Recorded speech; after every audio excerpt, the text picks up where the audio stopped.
નમસ્કાર, જય જય શ્રી રામ।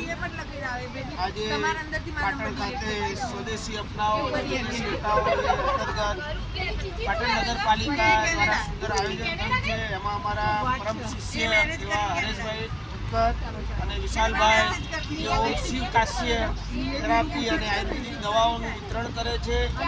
આજે મને એમનો સુંદર લાભ મળ્યો છે। શિવ કાશ્ય થેરાપીનું આ મશીન તમારા શરીરના અંદર રહેલા રોગોનું નિવારણ કરે છે અને સુંદર આયુર્વેદિક અને આપણી સંસ્કૃતિ ગુરુકુળ સંસ્કૃતિનું પણ એમાં સુંદર નિર્માણ થાય છે અને એને આયોજિત ગુરુકુળ પદ્ધતિથી આ કાશ્ય થેરાપી સુંદર રીતે દરેક મનુષ્યને પણ ઉપયોગી થાય એવું છે। તો દરેકે જરૂર એનો લાભ લેવો। જય જય શ્રી રામ, જય હિન્દુ રાષ્ટ્ર।